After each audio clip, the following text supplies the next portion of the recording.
Marlborough, New York. That's Marlboro to you.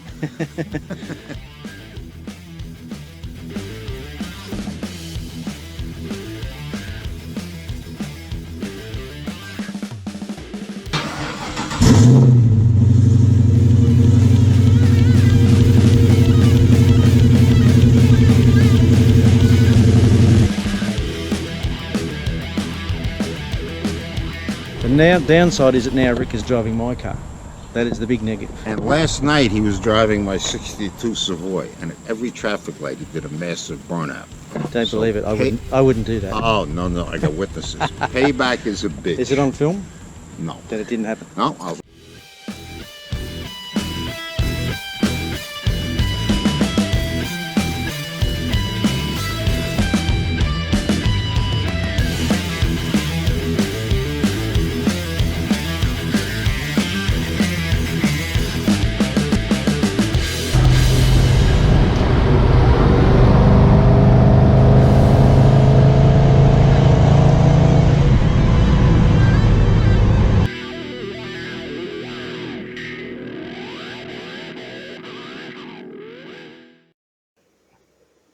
My Mopar passion started in 1988 with this 1970 Dodge Charger I found at a swap meet. And once I had my first Mopar, it just went on from there, one to another and to another. The project I'm doing now is because of this car in 1988. I wanted another 70 Charger. I'd sold the last one a number of years ago, and I suppose I'm trying to replace my youth and bought another 70 Charger. But this one wasn't quite as good as the last one, in condition anyway. But we can make it that way.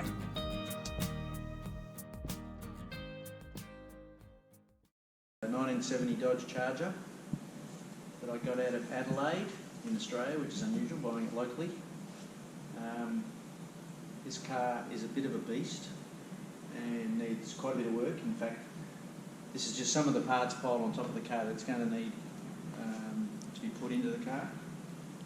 You can walk around and look around this side. It's got a few issues, and in the back here.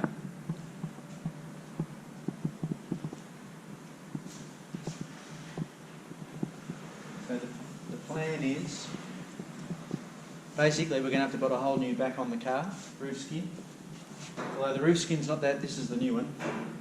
The roof skin's not that bad. It had a vinyl roof, it's quite pitted. So for the sake of making a really good job, I'm going to put a new roof skin on it. It needs 2 quarter panels, left and right. It needs the Dutchman panel, boot lid, tail light panel, rear balance. It needs a trunk floor. It needs the main floor. This is all to do with rust. And I'm going to replace the cowl top, which will make a better job, the one in front of the windscreen here. So once we get to all the fabrication, that's the fiddly part, I guess. The big plan is this car is going to be powered by something I haven't done before, a modern Gen 3 Hemi V8. So I've got a 6.1 Hemi, and I'm going to try and run the original 5-speed automatic with it as well, which I haven't done before. So I know they don't fit. You've got to modify the floor to make it fit.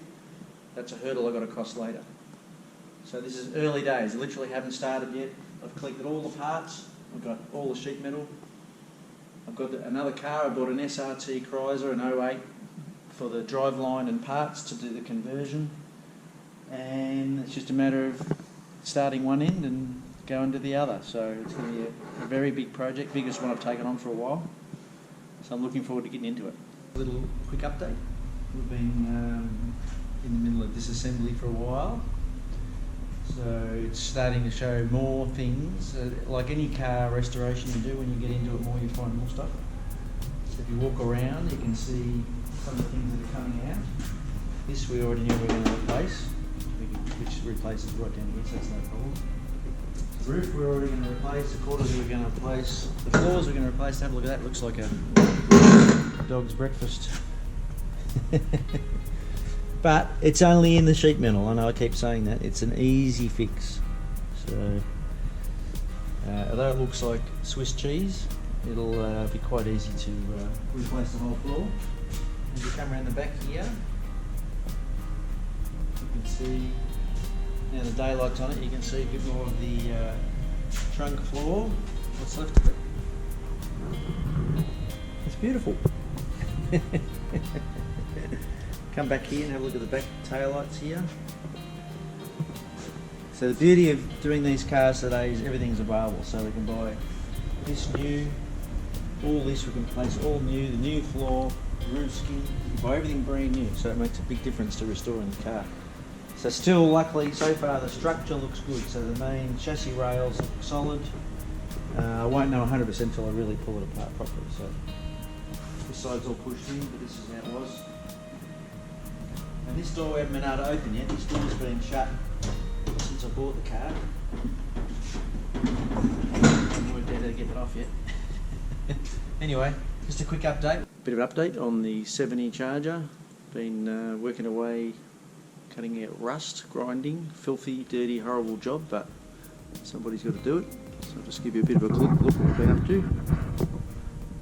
So we managed to replace, like half the chassis rail. I decided it was not necessary to go all the way. The rail was in good condition, just in one section in the middle was badly corroded, and it was a much better, cleaner job to replace the rail over the humpback. So that's in. It's all jigged up, as you can see, with my framework. So bolted in here, so it's never going to move. It's going to stay square and level in the right position. Same as the other side. This chassis rail is cleaned up fine, which is good. So there's nothing more to do there. So I'm just waiting on a rear cross member to put through in here. Just getting that bent up at the moment. Once that goes in, then the car should stay pretty stable, and I can start cutting off the remainder of the, some of the rusty panels, rear quarter panel. Then I've got to do a couple of repairs on the wheelhouses, both, especially since I've been hammering and belting the car. You find things start to fall out, holes and stuff. So there's a few little repairs, but the wheelhouses are definitely worth saving. They're not worth it. Definitely don't need replacing. So I can do a few small repairs, save the wheelhouses, and then the new floor, trunk floor, can go in and start working my way up. Okay, so here's an update of the 70 Charger. We're at the moment doing a lot of the foundation work, so we found some of the rust has got into the parcel shelf and the rear seat panel here, so we're actually reconstructing some of this section here. Just some of the parcel shelf in the middle, and the same on the opposite side.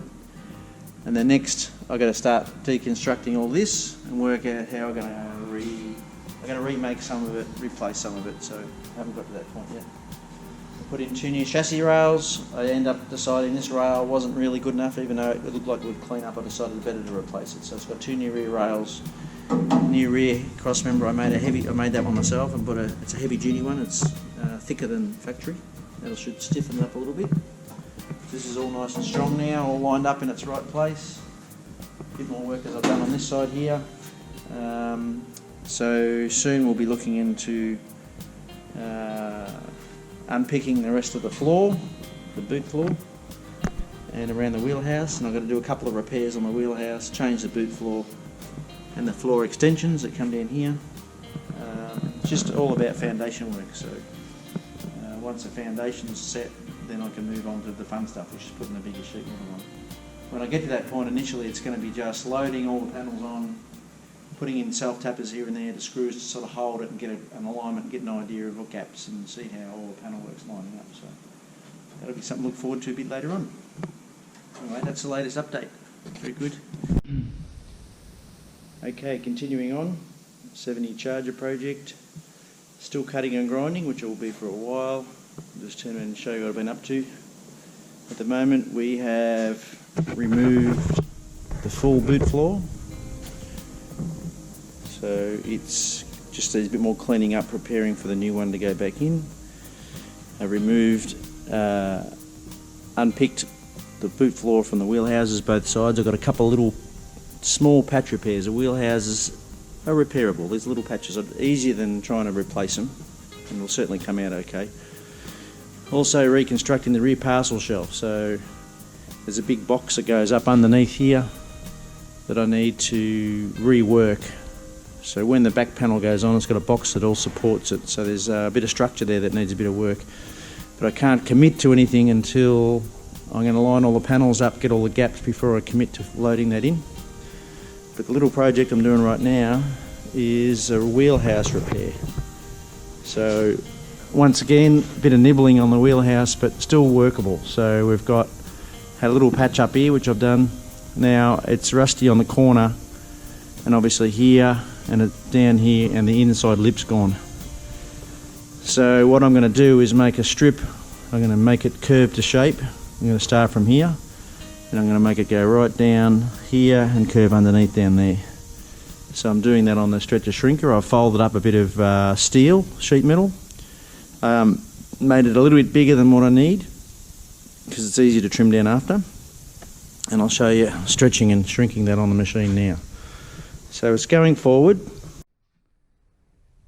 Okay, so this is a little machine called a stretcher shrinker. And the reason they call that is because it's got two dies. One this side, which is called the stretcher, and it basically pulls the metal apart in a very small way. It actually stretches the back strip. So what I've got here is a right angle piece. This is the piece I'm making for the wheelhouse, and it actually, you can see the marks it leaves on it. It actually stretches the metal apart, exaggerated, very, very minutely, and it'll slowly curve the piece you want. And on the opposite side is the shrinker, which does the reverse, so it compresses the metal together. So if I bend this too far, I can actually put it in the shrinker and actually straighten it out a bit. So I start off with a bit of welding wire just to get me in the ballpark. This is the welding wire here. So this is what I've started with. I'm going this way. No, I'm not, I'm going this way. So we're roughly getting that. I've just followed the quarter panel line, and I'm roughly using that to get a guide. And then obviously you got to fit it up to the car properly. So simple enough to do, it's just a little bit slow. So you basically press the pedal down here, which squishes the die, and it will slowly curve it. You can slide it along and curve it a bit more. It's very small amounts, and then you recheck it with your rough guide, your template. It's a bit hard because I'm trying to hold the camera at the same time. So I've got to roughly check that guide, and it needs to come around further on the back. So slide it along here a bit more, go back a little bit, and then curve it a bit more. And you keep doing it like that till you get the radius. It's a little bit flat there, so I'll curve that a bit more. I'll check it to the wire, and when I've got it close to the wire, then I'll try it on the car and then see if it needs any more work. So I'll give you an update. Okay, so this is the partial result. So this is the piece now just clamped into position and curved and shaped to suit the wheel arch. So now it's got to weld it in, and then back to the next part, one piece at a time. This is the end result after a few hours of messing around, bending, shaping. So you get an idea. So now, although it's not extremely pretty, it's not seen. It's a hidden panel. It's behind the quarters, but at least it's in one piece. And we'll probably put a liner brush on seam sealer around here, and then the same on the inside, so I won't get any moisture in there again. So it's purely just stretching, shrinking little tool there is really good for this sort of thing. It is curved a couple of ways. It does curve out this way and around that way, and then it curls under on the side there, as you can see. But pretty simple. So that saved the wheelhouse, saves a lot of work having to replace that. So now it's nice and solid. That'll clean up nicely and be ready for the new panel.